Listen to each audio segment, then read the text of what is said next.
हजार बार जी कनसा है सनम ने के कुर्बान तेरे जी ने हजार बार जी कनसा है सनम ने के कुर्बान दाकत वक्तान पद दिल रोबा ऐनोनी महसूस कना मेहमान तेरे जी ने हजार बार जी कनसा है सनम ने के कुर्बान।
देंगे खनाओस्ता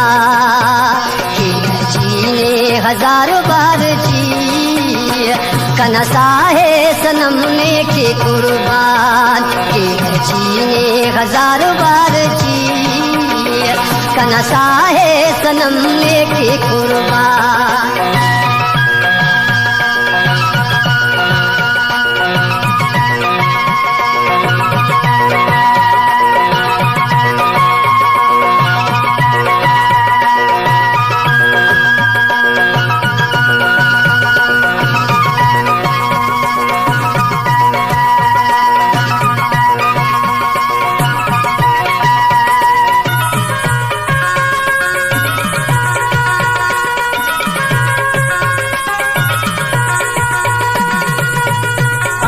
वक्तान पद मेला मोखल का पहिम पलेला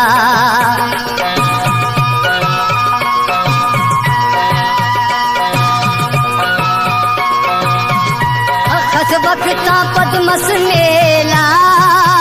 मोखल का पहिम पलेला लेकिन सही रुत फकीर सनम लेकिन सही रुत फकीर सनम हिम्प उसते कपवीरा तेरे जी ने हजार बार जी कनसा है सनम ने के कुर्बान तेरे जी ने हजार बार जी कनसा है सनम ने के कुर्बान।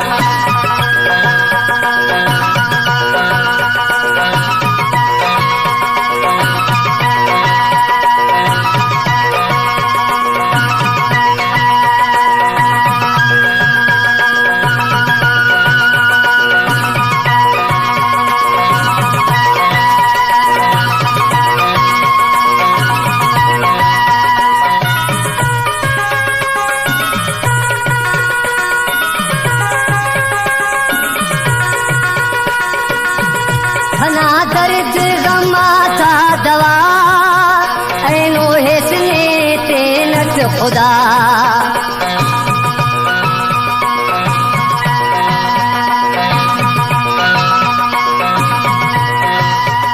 घना दर्द गमा था दवा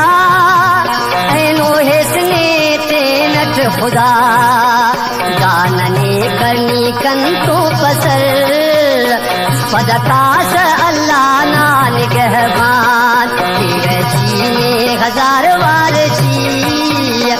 कनसा है सनम ने के कुर्बान तेरे जी ने हजार बार जी कनसा है सनम ने के कुर्बान।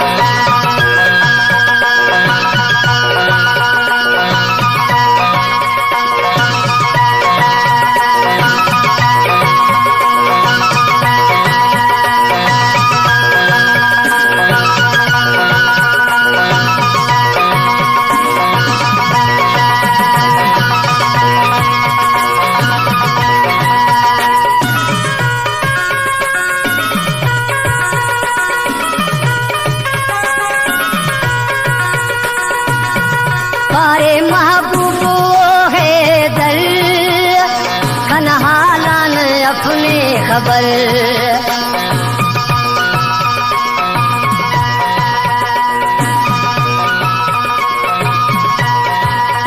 पारे महबूब वो है दर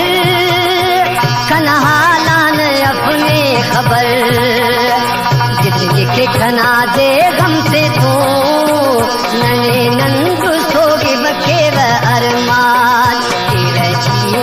हजार बार जी कनसा है सनम में के कुर्बान ताकत वफकान पद दिल रोबा है नूनी मसूस खना में मान तेरे हजार बार जी कनसा है सनम में के कुर्बान कनसा है सनम में के कुर्बान कनसा है सनम